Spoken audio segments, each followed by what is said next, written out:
दैनिक जीवन में मोबाइल हमारी ज़िंदगी की ज़रूरत है, ना कि हिस्सा। मगर कुछ लोगों ने इस मोबाइल को अपनी ज़िंदगी का हिस्सा बना लिया है। स्कूल में हो, घर में हो, ऑफिस में हो, धार्मिक स्थल पर हो, कहीं भी हो, मोबाइल साथ रहता है। यहाँ तक कि टॉयलेट के अंदर भी मोबाइल लेकर लोग जाते हैं, उसे देखते हैं। ऐसा लगता है कि बिना उसके वो एक पल भी नहीं रह सकते। रात को अगर सो के उठ रहे हैं, टॉयलेट में जा रहे हैं, मोबाइल को पहले देखते हैं, टॉयलेट बाद में करते हैं। आज की जो कहानी मैं आपको सुनाने जा रहा हूँ, इस कहानी के अंदर भी एक लड़के को मोबाइल की इस कदर लत लगी हुई थी कि उसके बिना वो एक पल भी नहीं रह पाता था। इसके बाद उस लड़के का अंत होता है।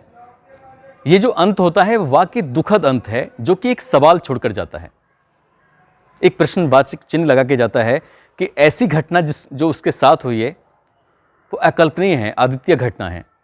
कोई भी यकीन नहीं कर सकता कि कोई अपना, जिस पर हम सबसे ज़्यादा भरोसा करते हैं, जिस पर हम सबसे ज़्यादा यकीन करते हैं, वो कई बार हमारे इतने बड़े दुश्मन बन जाते हैं। आज की कहानी भी कुछ ऐसी ही है। ये कहानी वाकई आपको बहुत बड़ा सबक, बहुत बड़ा संदेश देके जाने वाली है। आदाब, नमस्कार, सत श्री अकाल। मैं उस्मान सैफी। आज की जो सच्ची घटना मैं आपको सुनाने जा रहा हूँ, ये सच्ची घटना है मध्य प्रदेश का एक ज़िला है बुरहानपुर। बुरहानपुर का एक थाना है निम्बोला, और इसी थाना क्षेत्र का गांव लगता है धूलकोट। दरअसल एक लड़का जिसकी उम्र अभी 23 साल है, जो कि अभी एमए उसने क्वालिफाई किया है। बड़ा खुशहाल परिवार है, घर में 4 सदस्य हैं, एक सगी छोटी बहन है, माँ और बाप। ये लड़का 2 जनवरी 2022 की रात लगभग 9:30 बजे के आसपास ये कह के घर से निकला था कि माँ मैं खाना खा के बस टहल के आ रहा हूँ, थोड़ी देर में। टहलने निकला था मगर फिर लौट कर नहीं आया। 2-2.5 घंटे बीत जाते हैं। घर वाले परेशान हो जाते हैं कि आखिरकार बेटा कहाँ गया है। रामकृष्ण इसका नाम है। रामकृष्ण के फ़ोन पर फ़ोन किया जाता है, मगर उसका फ़ोन बंद आ रहा था। फ़ोन बंद आ रहा है, घर वालों की परेशानी बढ़ना वाकई लाजमी थी। उसकी बहन कृष्णा पास के घर है जहाँ अक्सर वो बैठा करता था, वहाँ जाकर पूछती है कि चाची क्या राम को देखा है आपने। वो मना कर देती है। फिर पास के घर जाती है, एक दूसरे घर जाती है, तीसरे घर जाती है। इसके बाद एक घर में सर्च अभियान सा शुरू हो जाता है, मगर रामकृष्ण का कहीं भी कोई पता नहीं चल पाता। घर वाले परेशान हो जाते हैं। अभी तक सिर्फ घर के 3 सदस्य थे जो रामकृष्ण को ढूंढ रहे थे। अब इस घर के और आसपास के लोग भी रामकृष्ण को ढूंढने लगते हैं। ढूंढते ढूंढते वो गांव से बाहर निकल जाते हैं, खेतों की तरफ ढूंढते हैं, मगर सफलता नहीं मिलती। रात के लगभग 11 बजे के आसपास माता पिता और बहन सैकड़ों लोगों के साथ सीधे पहुंच जाते हैं थाने में। निम्बो थाने में जाकर कहते हैं एसएचओ हंस कुमार जिंझोरी कि साहब हमारा बेटा खाना खाकर टहलने के लिए निकला था, अभी लौट कर नहीं आया है, ढूंढवा दीजिए। बहुत बेचैनी हो रही है, बहुत तकलीफ हो रही है, कहीं कुछ उसके साथ गलत तो नहीं हो गया है। पुलिस वालों ने समझाकर बुझाकर कहा कि आप घर जाइए, परेशान मत होइए, वो किसी दोस्त के पास चला गया होगा। उन्होंने कहा साहब आज से पहले कभी गया ही नहीं है, उसको ढूंढवाने में मदद कर दीजिए प्लीज़। पुलिस वाले जैसे गुमशुदगी को अमूमन एक नॉर्मली लेते हैं, ऐसे ही लिया था। पुलिस वालों ने कोई कार्रवाई नहीं की। अगले दिन यानी कि 3 जनवरी 2022 को घर वाले इकट्ठे होकर थाने पहुंचते हैं और जाकर गुमशुदगी दर्ज कराते हैं। पुलिस फिर भी इस मामले को गंभीरता से नहीं लेती है। परिवार के लोग गांव वालों की मदद से उसे तलाश करते रहते हैं। एक दिन गुजरने लगता है। 5 जनवरी 2022 के लगभग 11 बजे के आसपास का वाकया है। एक नदी है रूपा रेल नदी में, वहीं वन विभाग का सरकारी रेस्ट हाउस है। उस रेस्ट हाउस के पीछे झाड़ियों में एक लाश अटकी हुई थी। एक रवि नाम का जो वन रक्षक है, उसकी नज़र पहुंच जाती है। वो पुलिस को फ़ोन करता है, पुलिस मौके पर आती है। इससे पहले कि यहाँ पुलिस पहुँचती, पुलिस से पहले ही धूलकोट के सैकड़ों लोग पहुँच जाते हैं, ये देखने के लिए कहीं रामकृष्ण तो नहीं है। जैसा अंदेशा था, जैसे ही सोच रहे थे, बिल्कुल वैसे ही होता है। रामकृष्ण ही तो था। हाथ बंधे हुए हैं, पैर बंधे हुए हैं, और 2-3 दिन पुरानी लाश, शायद वो अंदाज़ा लग रहा था, ऐसा लग रहा था जैसे कि उसी रात को इसकी हत्या करके पानी में फेंक दिया था। बॉडी पूरी तरह से फूल चुकी थी। कपड़ों से, उसके शरीर पर निशान से पहचान लिया।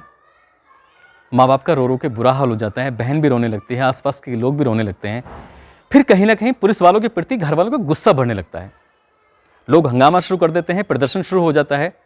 जब हंगामा और प्रदर्शन शुरू होता है तो इस इलाके के एसडीओपी राजेश पाटिल, एसएचओ हंस कुमार झिंझोरी और एसपी राहुल लोढ़ा भारी पुलिस बल के साथ मौके पर पहुंच जाते हैं। घर वालों को, परिवार वालों को, गांव वालों को समझा बुझाकर शांत करते हैं। कहते हैं कि प्लीज़ हमें डेड बॉडी दे दीजिए और इस मामले की हम जांच करके जल्द से जल्द खुलासा करके उन हत्यारों को जेल भेज देंगे। गांव वाले पुलिस वालों की बात मान जाते हैं। शव को पोस्टमार्टम के लिए भेज दिया जाता है और उससे पता चलता है कि सर में कोई भारी वस्तु मारी गई है, सीने पर कोई भारी वस्तु मारी गई है, इसीलिए उसकी मौत हुई थी। पुलिस वाले आते हैं घर अगले दिन 6 तारीख को, मामले की जांच पड़ताल में जुट जाते हैं और जुटने के बाद ये पता करने की कोशिश करते हैं कि किसी से कोई दुश्मनी तो नहीं है। दुश्मनी का हर एंगल खंगाला जाता है मगर दुश्मनी का एंगल दूर दूर तक नजर नहीं आता। इस गांव में एक शासकीय हाई स्कूल है। इस लड़के के पिता भीमान सिंह चौहान शिक्षक हैं, हाई स्कूल तक बच्चों को पढ़ाते हैं। गांव के लोग बड़ी रेस्पेक्ट करते हैं, इज्जत करते हैं। गांव के गुरुजी हैं।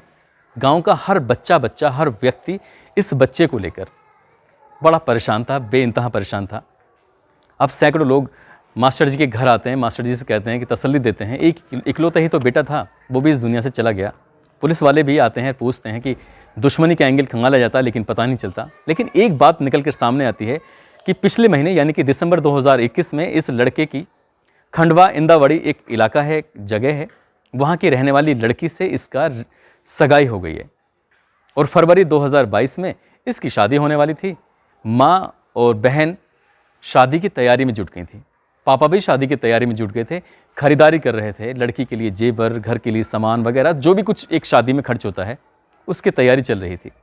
अचानक से बेटे का जाना किसी भी माँ बाप के लिए पहाड़ टूटने जैसी स्थिति हो जाती है। किसी भी इंसान के पैरों तले ज़मीन खिसक सकती है। इकलौता बेटा, वो भी जवान बेटा, अगर घर से निकल जाए तो। अब यहाँ पर पुलिस वालों ने इस लड़की का एंगल खंगालने की कोशिश की, जहाँ सगाई हुई है, कि ऐसा तो नहीं उसके किसी प्रेमी ने मिलकर इसकी हत्या कर दी हो। मगर पुलिस की जांच में ऐसा कुछ नहीं पाया जाता है। साथ ही इसका CDR निकलवाया जाता है इसके मोबाइल का। इसके मोबाइल पर जो ये बात करता था उनसे किसी से, तो ये पता निकालने की कोशिश की जाती है कि कोई लड़की का कोई चक्कर तो नहीं है। पुलिस यहाँ भी फेल हो जाती है। पुलिस कोशिश कर रही है लेकिन कुछ पुलिस को सफलता नहीं मिल रही है। आखिरकार इस लड़के को किसने और क्यों मारा है, एक सवाल बना हुआ था और पूरे गांव के लिए सवाल बना हुआ था। शुरुआत में पुलिस ने बहुत तेजी दिखाई थी, वक्त के साथ पुलिस भी ठंडी होती चली गई। जब 4-6 दिन गुजर जाते हैं, बीत जाते हैं, उसके बाद पुलिस ठंडे बस्ते में इस मामले को रख देती है। घर वालों का गुस्सा फूट जाता है। घर वाले, माँ बाप, बहन और सैकड़ों लोग इकट्ठा होकर सीधा निभो थाने पहुंचते हैं और हंगामा खड़ा कर देते हैं कि हमें इंसाफ चाहिए, हमारे बेटे को इंसाफ चाहिए, जो भी हत्यारे हैं उनको जल्द से जल्द गिरफ्तार करके जेल भेजिए, नहीं तो हम सड़कों पर उतरने के लिए विवश हो जाएंगे, मजबूर हो जाएंगे। जब 7-8 दिन गुजर जाते हैं यानी कि 10 जनवरी आ जाती है, पुलिस वाले फिर सक्रिय होते हैं, मामले की पड़ताल करते हैं, लेकिन कोई सबूत, चाहे वो सर्विलांस से हो, चाहे वो डॉग स्क्वाड हो, कोई भी हो, लेकिन कोई सबूत हाथ नहीं लग रहा था। पुलिस वाले भी परेशान हो गए थे, आखिर करें तो क्या करें। 13 जनवरी 2022 का वाकया है। एसडीओपी राजेश पाटिल, एसएचओ हंस कुमार झिंझोरी इस धूलकोट गांव से निकले हुए जा रहे थे। अचानक मास्टर जी से कहा कि मास्टर जी, हम आपको कि बेटे के जो कमरा है उसको देखना चाहते हैं, क्या हमें उसे दिखाने की इजाज़त दोगे। मास्टर जी सीधे लेके घर पहुंच जाते हैं। पूरे कमरे की तलाश की जाती है लेकिन घर से भी कोई सबूत हाथ नहीं लगता है। एसडीओपी राजेश पाटिल जैसे घर से निकल रहे थे, अचानक ही बाथरूम पर टंगा हुआ एक थैला है, उस पर नज़र पहुंच जाती है उनकी और उस थैले को देखते हैं और थैले के अंदर से इतनी रस्सी बाहर निकली हुई थी नायलॉन की। इसे देखने के बाद वो चुपचाप यहाँ से चले जाते हैं और सीधा एसपी को फ़ोन करते हैं, राहुल कुमार लोढ़ा को, और जाके उससे कहते हैं कि एसएसपी साहब, एक सबूत हाथ लगा है, अगर आप कहें तो मैं उस पर कार्रवाई करूं। वो आदेश कर देते हैं लेकिन कहते हैं कि सोच समझ कर। दरअसल बात कुछ ऐसी ही थी। अब पूछताछ जो होनी थी इस घर के सदस्यों से होनी थी, इस घर के मेन मालिक से होनी थी, मास्टर जी से होनी थी, भीमान सिंह चौहान से। भीमान सिंह चौहान को हिरासत में लेकर पूछताछ की जाती है, वो कुछ भी नहीं बताते हैं। फिर इसकी लड़के की माँ जमुना बाई, इनको भी हिरासत में ले लिया जाता है, उनसे पूछताछ की जाती है। जैसे ही पति पत्नी को हिरासत में लिया जाता है, ये मैसेज पूरे इलाके में आग की तरह फैल जाता है, जैसे जंगल में आग लग जाती है और वो एकदम से फैल जाती है कि जिनका बेटा मरा है, जिनका इकलौता बेटा मरा है, आखिरकार पुलिस ने उन्हीं को ही क्यों हिरासत में लिया है, क्या वजह है। सफलता नहीं मिलती। फिर पुलिस के पास एकमात्र रास्ता था, वो थी उसकी बहन कृष्णा। पुलिस कृष्णा को भी हिरासत में लेती है और उससे पूछताछ करती है।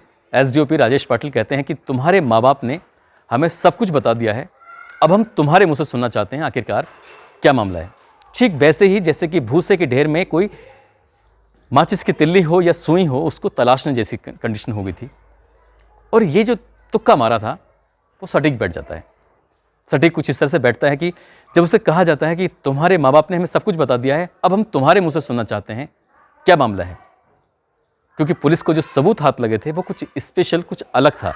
अलग ये था कि उस थैले के अंदर जो रस्सी थी, उसी रस्सी का बाकी हिस्सा, बाकी टुकड़ा उसके हाथ बंधे हुए थे और उसी रस्सी से उसके पैर बंधे हुए थे, जो रस्सी के बाथरूम में टंगे हुए थैले में पाई गई थी। यहीं से पुलिस को शक हो गया था कि होना हो इसके साथ कुछ ना कुछ घर में ही ऐसी अनीति हुई है। जब कृष्णा लड़की से पूछा जाता तो लड़की एक एक कर बात बताने लगती है। वो बताती है कि इसको लड़कियों से बात करने की बहुत बुरी लत थी। बार बार समझाते थे पापा, लेकिन मानता ही नहीं था। मैं भी समझाती थी, माँ भी समझाती थी, लेकिन मानता ही नहीं था। पिछले महीने इसकी सगाई कर दी थी, फिर भी लड़कियों से रातों को बात करता था, चैटिंग करता था, उनसे बहुत सारी बातें करता था, काम कुछ नहीं करता था। समझाने की कोशिश करते थे मगर वो मानता ही नहीं था। 2 जनवरी की रात लगभग 8 साढ़े 8 बजे के आसपास का वाकया है। घर में खाना बना था। अचानक से इसके पापा भीमान सिंह चौहान की एंट्री होती है। ये खाना खाकर उठा ही था कि इसके पापा ने इसको उस लड़की से, जो अक्सर लड़कियों से बात करता था, कोई एक लड़की नहीं थी, कई लड़कियां थी, बात करते हुए देख लिया। उन्होंने कुछ भी नहीं कहा और एक के बाद एक चांटे मारने शुरू कर दिए। गाल पे लगातार थप्पड़ मारे जा रहे हैं। वो लड़का चुपचाप खड़ा हुआ है। थप्पड़ मारते मारते उसको जब धक्का दिया है तो उसका सर टॉयलेट की दीवार में लग जाता है और वो गिर जाता है। बाप का गुस्सा शांत नहीं हुआ था। कह रहे थे कि मैंने इतना अच्छा रिश्ता ढूंढा है, मैंने इसकी भविष्य बनाने के लिए तमाम वो कोशिश की हैं, इस पर कितनी मेहनत करता हूँ, इसकी हर शौक मैंने पूरा किया है, फिर भी मेरी बात नहीं सुनता। इतना मारपीट करने के बाद आखिर में उसके सीने में बहुत तेजी के साथ एक लात मार देते हैं। उसकी लात मारनी थी, शायद वो गिरते ही वो मर तो चुका था, लेकिन घर वालों के जब 4-5 मिनट हो जाते हैं वो एक ही जगह पड़ा रहता है तो बहन और माँ की एकदम सांसें घुटने लगती हैं कि भैया को आखिर हुआ क्या है। उसे हिलाया डुलाया जाता है। वो जब कोई रेस्पॉन्स नहीं आ रहा है, कोई उसके आंखों की पुतलियां नहीं चल रही हैं, हाथों को मसल कर देखते हैं, सांसों को तलाश करने की कोशिश करते हैं। रामकृष्ण मर चुका था। अब बाप के भी हाथ पैर फूल जाते हैं। अभी तक मामला सिर्फ आईपीसी की धारा 304 का था। यह हत्या नहीं थी बल्कि गैर इरादतन हत्या में शामिल हो सकता था। मगर बाप ने और माँ ने और बहन ने मिलकर उसी बाथरूम के बाहर जो थैला टंगा हुआ है उसमें लाइनोन की रस्सी थी, उस रस्सी को काटा और उसके पहले हाथ बांधे पीछे को इस तरह से, उसके बाद उसके पैर बांधे और बाइक पर रख कर उसे रूपा रेल नदी में फेंक देते हैं। कहते हैं कि क्राइम को कितनी भी शातिर तरीके से क्यों ना किया जाए, क्राइम कभी छुपता नहीं है। ये भी नहीं छुपा। बाप अपने बेटे के भविष्य की बात करते हुए, भारत के भविष्य की बात करते हुए पुलिस को लगातार ताने पर ताने दे रहा था, एसएसपी को ताने पे ताने दे रहा था। पूरे गांव के लोग मास्टर जी पे कितना विश्वास कर रहे थे। उन्हें नहीं पता था कि मास्टर जी ने ही अपने बेटे की हत्या की है और महज फ़ोन के लिए की है। फ़ोन ही इस लड़के का काल बन गया था। काफ़ी दिनों से समझा रहे थे, वो भी नहीं जानते थे मास्टर जी कि धक्का देने से वो मर सकता है, क्योंकि सर में उसकी गंभीर चोट लगी थी और बाकी जो उसके सीने में लात लगी थी उसकी वजह से उसकी मौत हुई थी। मगर उन्होंने जो आगे कदम उठाया था, उसके हाथ पैर बांध के रूपा रेल नदी में फेंक दिया था, वो शायद उन्हें नहीं करना चाहिए था। वो पुलिस को फ़ोन करके और इस घटना की जिम्मेदारी लेते तो कम से कम उनकी पत्नी, उनकी बेटी तो बच जाती। पुलिस ने तीनों को गिरफ्तार करके तीनों के विरुद्ध गंभीर धाराओं में मुकदमा दर्ज करके, यानी कि आईपीसी की धारा 302 और 201 के तहत मुकदमा दर्ज करके इनको जेल भेज दिया है। दोस्तों, इस कहानी को सुनाने का उद्देश्य किसी को परेशान करना नहीं है, किसी का दिल दुखाना नहीं है, बल्कि आपको सचेत करना है, आपको जागरूक करना है। मोबाइल हमारी ज़िंदगी की ज़रूरत हो सकती है, हिस्सा नहीं हो सकता। मैंने अभी किसी से पूछा था कि क्या मोबाइल ज़िंदगी की ज़रूरत है या हिस्सा है, तो उन्होंने कहा कि अगर मोबाइल पास में ना हो तो ज़िंदगी सुकून से कटेगी। इसलिए जितनी ज़रूरत है मोबाइल की उतना ही इस्तेमाल करें।